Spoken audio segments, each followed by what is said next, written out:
Magandang araw po sa inyong lahat. Ako si JDB, ang inyong abang lingkod. Pag-usapan natin ngayon itong mga EJK personalities ng War on Drugs. Pinakalma na po ni PBBM. Pero dapat po silang mag-ingat. Okay? Now, bakit ko naman po nasabi na dapat silang mag-ingat o dapat silang magpakabait? Ito hindi ho ba si dating Pangulong Duterte biglang nagbago yung tono pagdating diyan sa yung mga issue ng pagbanat niya sa gobyerno, di ba? Biglang banat na Marcos has nothing to do with the ICC. Before he came into the picture, tagal na yung ICC, nandiyan na yan dati pa. Di ba? Sara naman, biglang tumapang. Dati hindi naman ako nasasangkot sa Davao Death Squad Kaya lang meron kong pag-amin dito. Meron pag-amin. Yung nga napansin ng ating kaibigan si Streetwise with Takero. Sabi niya eng din to si BP. Umamin, ang sabi niya, di ba?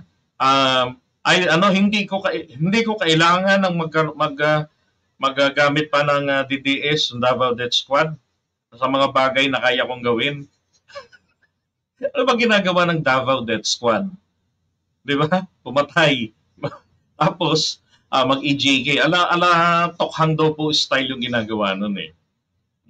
Ngayon, sabi niya, hindi ko naman kailangan na hindi ko naman sila kailangan. Kaya ko namang pumatay rin. Yun po yung ibig sabihin ni Bibi Sara doon. Tapang pa rin. Pero, takot din siya. Hindi daw siya haharap sa investigation, and then yung kanyang narrative pa rin na yuyurakan lang nito, hindi ako harap to kasi mayuyurakan lang yung ating kabuuan ng ating judicial system. Alam niyo, rebuttal ko lang doon, simple. Bakit ikaw na hindi po isang bahagi ng judiciary ang nagsasabi niyan? Hindi po ba dapat ang magsabi niyan mula po sa Supreme Court, mula po diyan sa dito, Integrated Bar of the Philippines? Nagsabi pa sila na mayuyurakan ninyo kami, mayuyurakan nyo. Wala naman eh. Di ba? Ano pa sinabi kasi ng kanilang Supreme Court, ng Supreme Court natin, ng ating Supreme Court? May obligasyon pa ang Pilipinas makipag-cooperate. Maliwanag na maliwanag yung sinabi ng doon. Kasi nung niratipikahan po yan nila PBBM at nung 2000, year 2000, nang pinasok po ni dating Presidente Estrada yung international agreement, yung Rome Statute, nung pirmahan niya, nakalagay yan doon sa Article 127 ng ICC Charter, kung ano kakamali, kung charter ba yun, or basta article, type nyo sa Google, ICC or International Criminal Court, and then Article 127. Makikita nyo ron sa second paragraph, number 2, ang nakalagay roon, kahit kumalas ka na o nagsabi ka ng kalas ka, may obligasyon ka pa.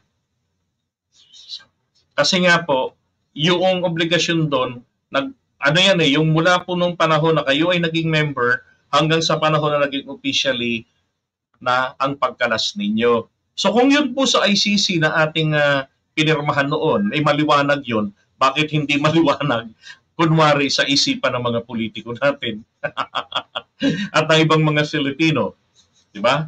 So, si Bato de la Rosa, alam niyo ako, awang-awa naman po ako rito. Kasi ito, PNP chief ito noon hindi ito makakatanggi. Kasi nga, syempre, matagal lang kaibigan. Mahirap pag may kaibigan. Diba? Tropa talaga, tagal na si dating Pangulong Duterte. Ang kakulangan lang kay Bato de la Rosa, hindi nila tinignang maigi papaanong mai-implement ng maayos. Nakontento kasi sila ron sa salita lagi ni dating Pangulong Duterte na kasuhan kayo, ako sasalo sa inyo. Puro palaging sagot ko kayo. Ngayon, nasampulan sila nung merong yung mga pumatay doon kikiyan, De Los Santos ba yun? Di ba? Walang presidente na sumalo sa kanila. Nabubulok sila ngayon sa kulungan, life sentence. Si dating Pangulong Duterte nagmumotor-motor sa Davao. Nagpo-programa sa SMNI. Ngayon si Bato de la Rosa damay. Kasi siya yung PNP chief, mga tauhan niya yon. So yung yung tawag dito, yung chain of command. Doon siya dama indirectly. Oh. Si VP Sara naman daw ay yung pagpayag niya sa sa mga ganyang galawan ng EJK. Oh. Ngayon sabi niya nga, di ba, nung ako mayor, hindi naman ako nasangkot yan. Bakit ngayon nasangkot na ang pangalan ko? So ito pong taranta nila nito, and then maging si Bato de la Rosa, nakakaawa, parang hilong talilong nung nasa 18 minutes na video, cut na yon, pero almost 1 hour yon na press con niya. Yung 18 minutes na yun, kontra-kontra na yung sinasabi niya, ang gulo na. Siyempre, isipin mo, birthday mo pa, tapos di ba, matanda ka na, kakasuhan ka pa ng ganun. Nagbibiro pa siya na doon yun na lang ako dalawin sa dahag. Ako, baka magkatotoo yun. Ngayon, ito naman pong ating presidente, hindi ko alam kung nagbibiro o nagpapatawa. So, kahapon, sinabi niya na ang ICC raw po walang jurisdiction sa Pilipinas at hindi po tayo makikipagtulungan sa investigasyon. Okay? So alam nyo, naipit na po si rin dito, si PBBM Di ba? Sinabi ko na nakaraang content ko, sinisingil na siya nito ni Bato de la Rosa dahil sa kanyang guarantee of protection. Meron siyang GOP binigay kasi rito kay Bato de la Rosa, kina dating Pangulong Duterte at sa iba pa, na hindi niya papapasukin ang ICC. Dapat po, ang ginawa rito ni PBBM, since siya naman po yung isa sa nagratifikan yan, pinanindigan niya, naging consistent siya sa kanyang salita. Ito naman yung ICC, ganito naman yan And then, ganito na lang, papaimbestigahan ko na lang yung mga nangyaring patayan dito, then kayo, idepensa ninyo yung sarili nyo. Hindi naman ito korte. Hindi naman kayo i-hearing rito Wala naman kayong rito. Sasagutin nyo lang. Mainam yan, maipagtatanggol ninyo sa kanila ang inyong mga sarili. Ganon. Di ba? So, ang problema, hindi ganon ang ginawa, hindi ganon ang sinabi ng Pangulo. So, pinanghawakan ngayon. At eto na nga po, siningil siya. Talo ni Bato de la Rosa. Ang tawag nga sa kanya noong una, laban bawi pala itong gobyernong ito, kung ganon. Again, kung totoo yan, na pinayagan na. Diba? So, nagsalita ng Pangulo, kinabukasan, sabi niya, hindi siya makikipag-cooperate ang Pilipinas. Pero, meron pong dalawang cooperation na tinatawag, mga kababayan. Kasi hindi ho po pwedeng magkontrahan itong mga sinasabi ni Trillanes na wala naman silang away niyan At nito ni Boying Rimulya na nagtutugma doon sa sinasabi ni Trillanes. Kay Boying Rimulya, mga mekanismo na lamang, di ba?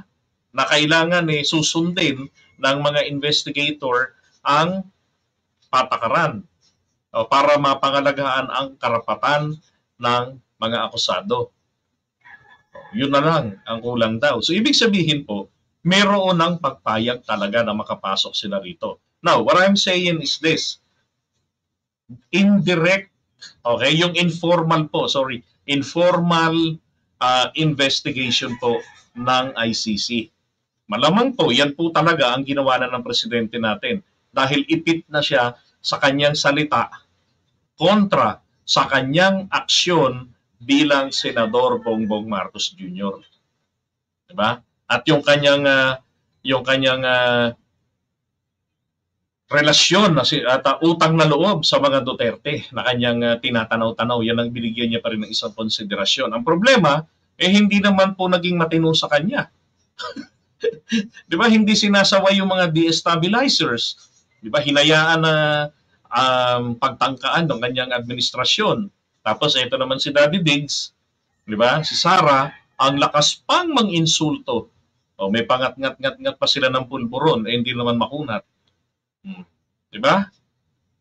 Tapos ninervyusin lang din naman pala. Kasi alam naman po nila na tayo po ay bahagi ng Interpol. Kung magkaroon ng aresto na ibaba, mapapa-aresto at mapapa-aresto sila dahil may international police po. Kabilang ang Pilipinas doon.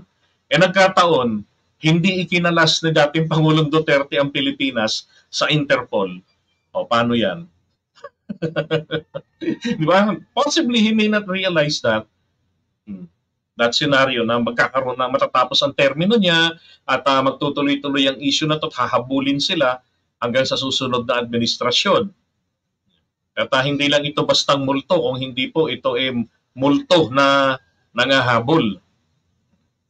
Now, sinabi rito ng Presidente, hindi may pag-cooperate. Ang tinutukoy po ng Presidente rito ay ang formal cooperation. I discussed previously the formal cooperation, ito po yung government sanction na andyan ang DOJ, makikipagtulungan, mag-provide ng assistance, di ba? Yun naman kasi kailangan nito. Pero, whether it is formal or informal cooperation, ang CHR po nagkumpirma ng talaga na sila po ay willing na mag-assiste diyan.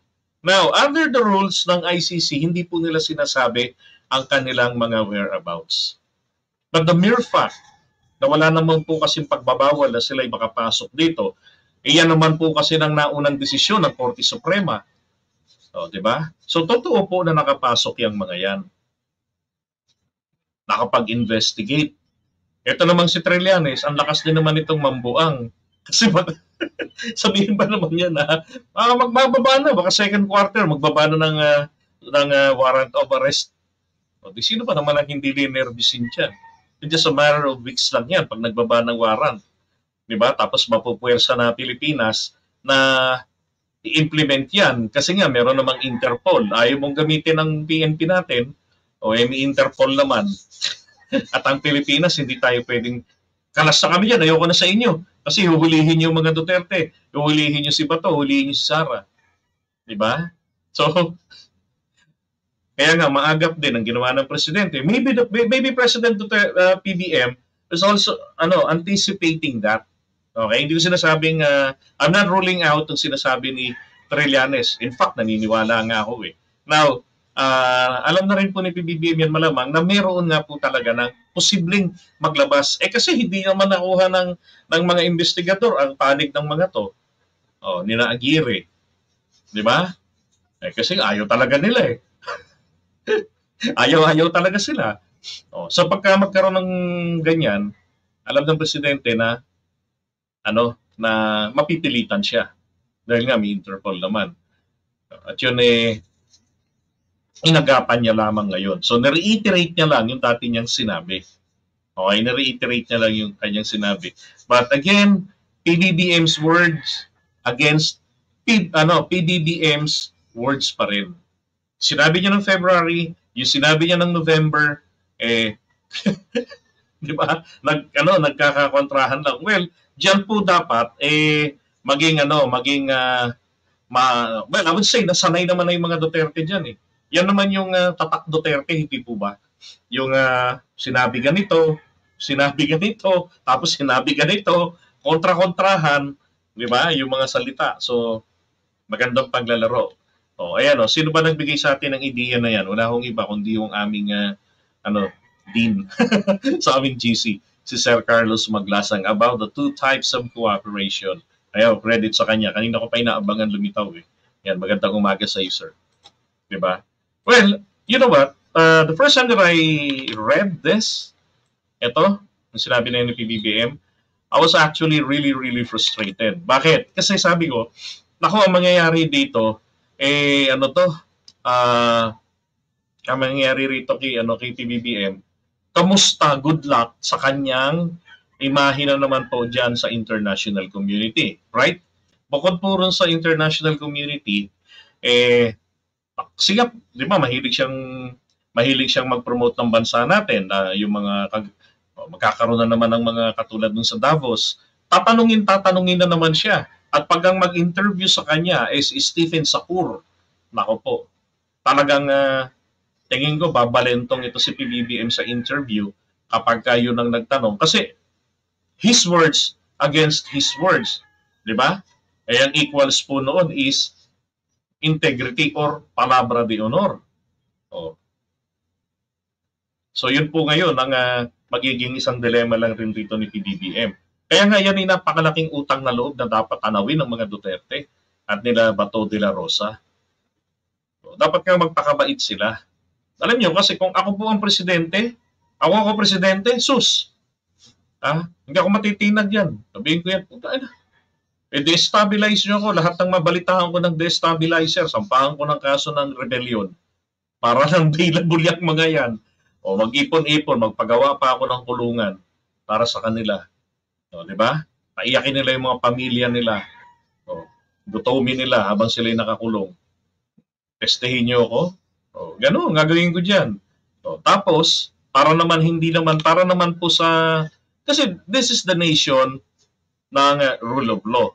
Di ba? O, yan naman ang gusto natin dyan. So ngayon, ang dapat po ritong gawin, para kung if I am the president, hindi ako nagmamagaling. Ang sinasabi ko kung saganang akin po, ang gagawin ko yung ganon. Pero hindi ko po itong mga to ipapa-aresto. Hahayaan ko ang pag-implement ng pag-aresto sa susunod na administrasyon. Sino po ba presidente kaya nun?